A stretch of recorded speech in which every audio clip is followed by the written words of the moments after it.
안녕하세요. 시애틀 남자입니다. 지난 시간에 이어서 이번 시간에는 머신러닝에서 컴퓨터가 어떻게 학습을 하는지 자세히 알아보도록 하겠습니다.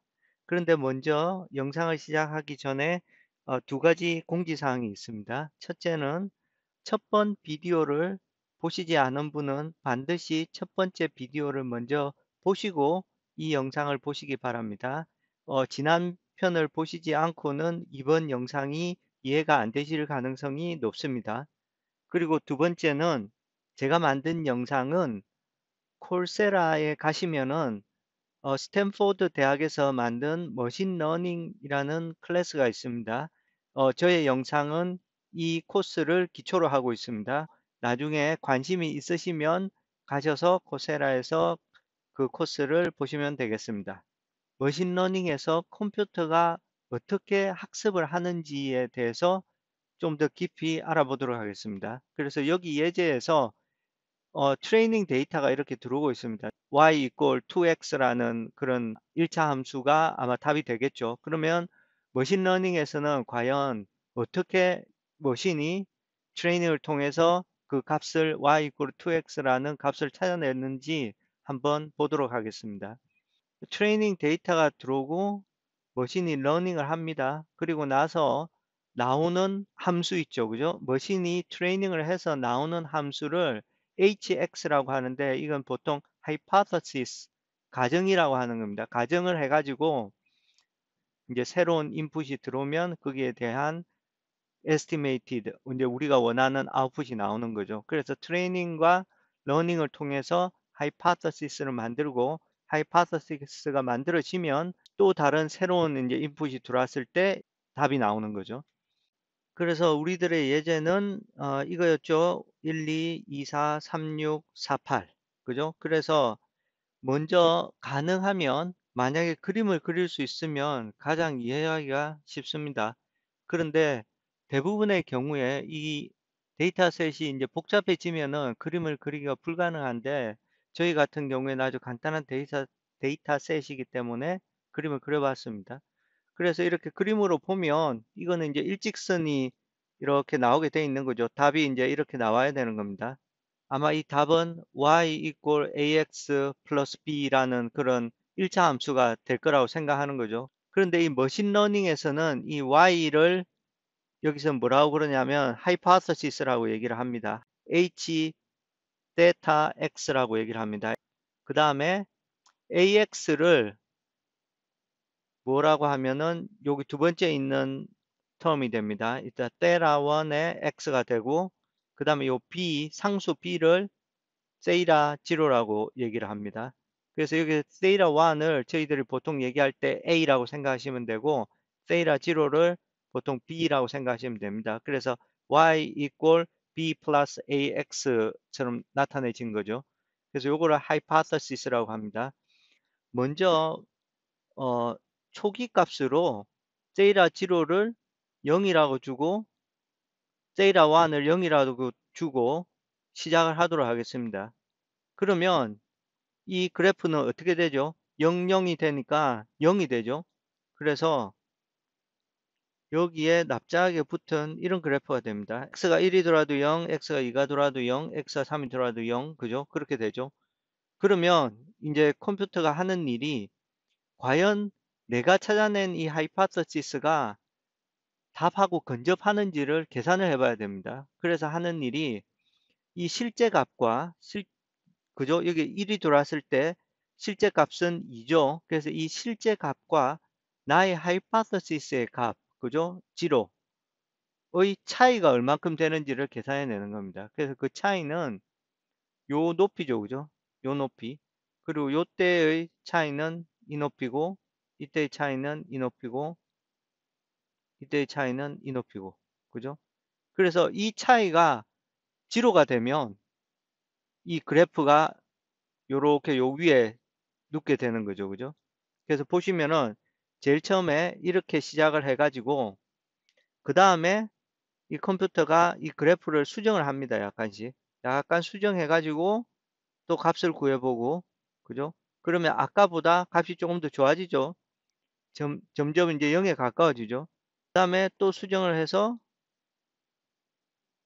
차이를 구해보니까 이거는 이제 제로가 되는 거죠. 그래서 자기 값에 딱 함수가 맞물리게 되면 하이파서시스의 아웃풋과 실제 아웃풋이 똑같은 값이 되기 때문에 제로가 됩니다. 그 차이가. 그렇게 값이 나오는 이제 데이터 제로하고 데이터 1을 계속해서 찾아 나가는 거죠. 00에서부터 점점 실제 값으로 옮겨가는 겁니다. 그래서 이제 조금 복잡한 수학식이 나오기 시작하는데 여기 보시면은 j 의 데이터 제로, 데이터 1은 이것이 이제 그 실제 값과 하이파서시스의 차이를 구하는 겁니다. 그래서 여기서 말하는 것이 하이파서시스에서 나온 값하고 예를 들면 1이 돌았을 때 하이파서시스에서 나온 값하고 y 값 이거는 실제 xy 인풋 데이터의 값이죠. 이 값과의 빼기를 해주면은 요 높이가 되죠. 그죠? 요 높이의 이제 제곱을 해줍니다. 스탠다드 디비에이션을 구하는 거하고 비슷한 방법으로 이제 하는 겁니다. 그래서 제곱을 하고 이제 다 더하죠. 요 값하고 요 값의 차이, 요 값의 차이, 각각의 차이들을 제곱해서 다 더한 다음에 그 개수만큼 나누죠. 만약 이 경우에는 하나, 둘, 세 개가 있으면 3으로 나누는 거죠.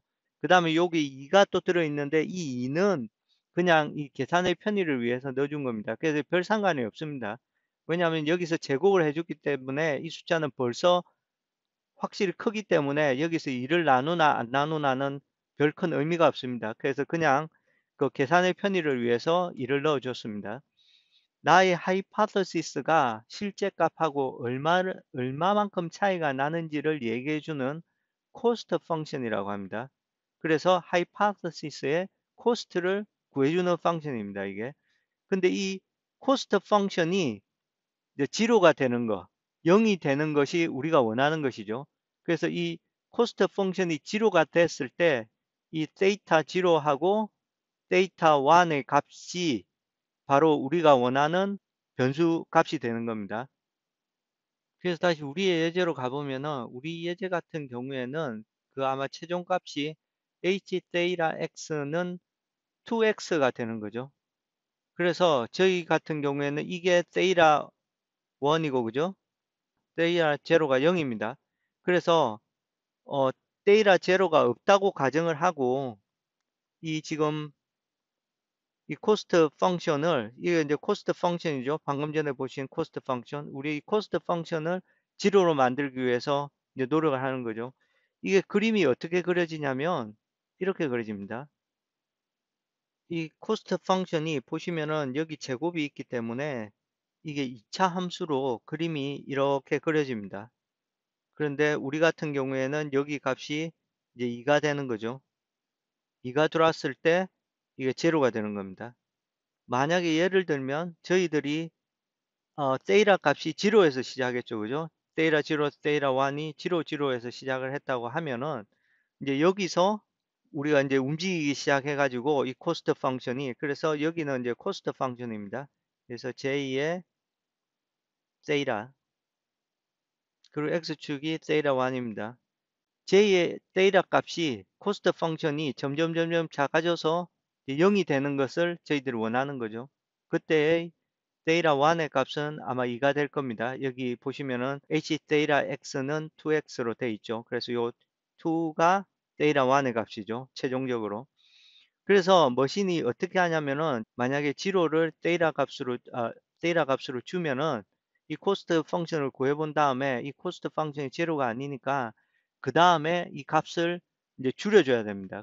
그래서 값을 조금씩 이렇게 줄여 가지고 이 값을 찾아내는 겁니다. 그래서 다시 한번 리캡을 해보자면은 저희들이 구하려고 하는 펑션이 바로 이 펑션을 지금 구하려고 하는 거죠. 1차 함수를 구하려고 합니다. 저희들의 인풋 데이터를 만족해낼 수 있는 이 1차 함수를 구하려고 하는데 이 1차 함수를 구하기 위해서는 저희들이 코스트 펑션을 만든 다음에 코스트 펑션이 제로가 될 때까지 계속 계산을 해내 가지고 제로가 되면 그때의 데이터 제로하고 데이터 1 값이 저희들이 원하는 1차 함수가 되는 거죠. 그러면 이 코스트 펑션을 이용해 가지고 어떻게 지로를 만들어 줄까? 그 방법은 바로 여기에 나와 있는 이 방법을 이용합니다.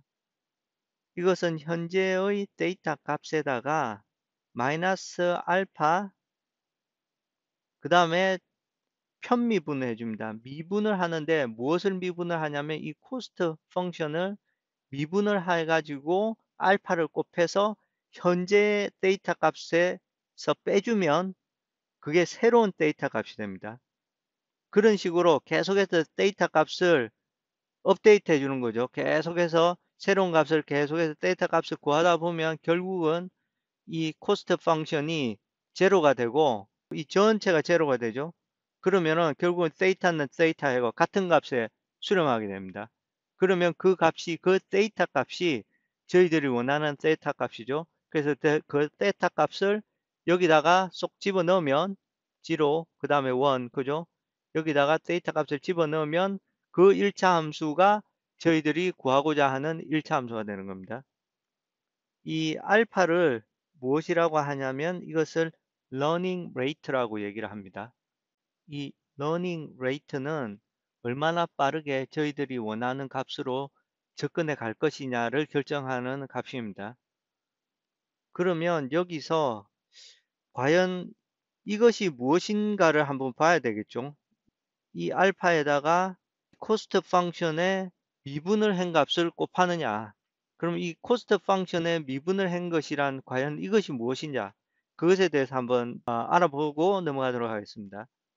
이 코스트 데이터하고 코스트 펑션의 관계가 이렇게 2차 함수로 나온다고 그랬죠. 여기 보시면은 여기 제곱이 있기 때문에 그죠? 이렇게 2차 함수로 나오는데 그러면 이 코스트 함수의 미분은 무엇이냐? 이 2차 함수에서 미분은 바로 기울기를 얘기하는 거죠. 그래서 여기 같으면은 이제 기울기가 이렇게 되는 거죠. 그죠? 기울기가.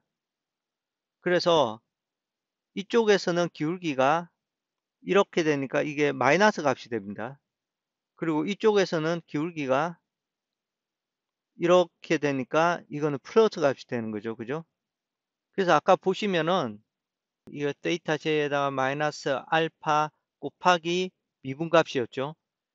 그래서 여기서는 그죠? 만약에 지금 현재 데이터 값이 여기에 있다고 하면 이 미분한 값이 마이너스가 됩니다. 그죠? 이게 마이너스가 되면 마이너스 곱하기 마이너스는 플러스가 되죠. 그래서 이 데이터 값이 더 커지게 됩니다. 마이너스 마이너스 곱하기 플러스 값이 더해지기 때문에 데이터 값이 이쪽으로 움직이게 되는 겁니다. 그죠? 근데 만약에 현재의 데이터 값이 여기에 있다고 가정하면 그죠? 그러면 이 미분값은 플러스가 됩니다. 그죠? 이 미분값이 플러스가 되면 여기에다 마이너스 알파를 곱해주면은 이거는 마이너스 값이 되죠. 그래서 이 경우에는 이 데이터 값이 점점 이쪽으로 움직입니다. 그래서 만약에 데이터 값이 이보다 작은 값이면 계속해서 점점 커지면서 이 원하는 데이터 값으로 수렴을 하게 되고 만약에 데이터 값이 이보다 큰 값이었으면 계속해서 이제 작아지면서 이 데이터 값으로 수렴하게 되는 겁니다. 그런데 또 하나 재밌는 점이 이 데이터 값이 이 우리가 원하는 값보다 멀리 있으면은 여기서는 미분한 값이 경사가 아주 급합니다. 그죠? 그래서 이 미분 값이 커집니다. 그래서 점점 더 큰 값을 빼주는 거죠. 하지만 이 수렴을 시작해 가지고 만약에 2에 가까워오면 경사가 굉장히 좀 완만해집니다. 그죠? 이 완만해지다가 결국은 경사가 없게 이제 지로가 되는 거죠. 그래서 경사가 점점 완만해지면서 이 미분값이 점점 작아집니다. 그래서 이 데이터에서 새로이 업데이트 되는 값도 조금씩 변하게 됩니다. 그래서 처음에는 많이 변하다가 데이터 값이 나중에는 변하는 값이 조금씩 돼가지고 결국은 우리가 원하는 값으로 수렴하게 되는 겁니다. 그래서 여기서 또 한 가지 더 이 알파 값을 말씀드렸는데 이게 learning rate라고 보통 저희들이 이제 인풋으로 주는 값입니다. learning rate 값을 아주 잘 책정해서 넣어줘야 되는데 이 값이 만약에 너무 작으면은 그 변화량이 너무 작습니다. 한 번마다 이 데이터가 변하는 값이 너무 작기 때문에 이게 우리가 원하는 값까지 가려면은 시간이 굉장히 오래 걸리죠. 그죠? 그 반면에 만약에 알파 값이 너무 크다고 생각하면 한 번에 움직이는 값이 너무 큽니다. 그래서 이 우리가 원하는 값을 지나쳐서 갈 수가 있습니다. 그래서 처음에는 여기 갔다가 그 다음에 여기 갔다가 그죠? 이걸 지나가지고 그 다음에 요리로 갈 수가 있습니다.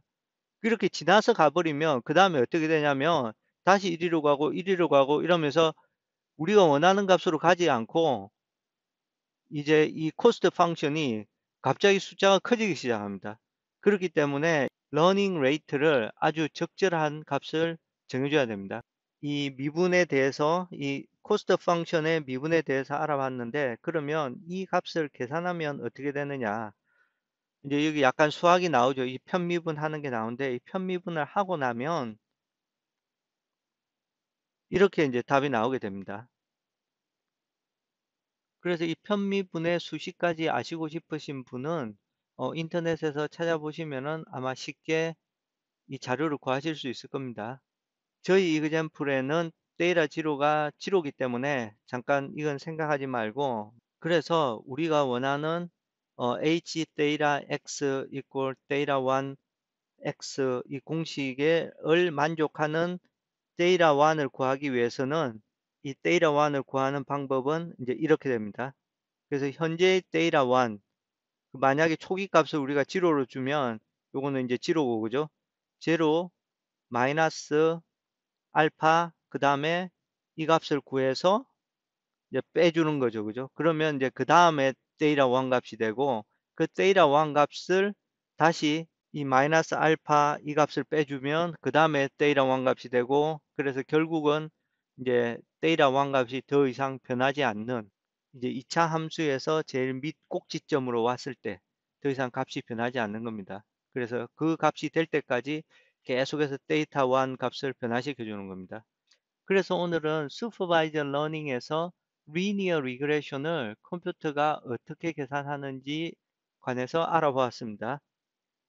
그리고 다음 시간에는 이것을 조금 더 확장해서 만약에 인풋 변수가 한 개 이상이 될 때, 그리고 변수들이 여러 개 있을 때 그 변수들의 관계를 어떻게 결정할지, 그리고 저희들이 원하는 함수가 1차 함수가 아니고 2차, 3차 함수가 되면 어떻게 될지에 대해서 알아보도록 하겠습니다.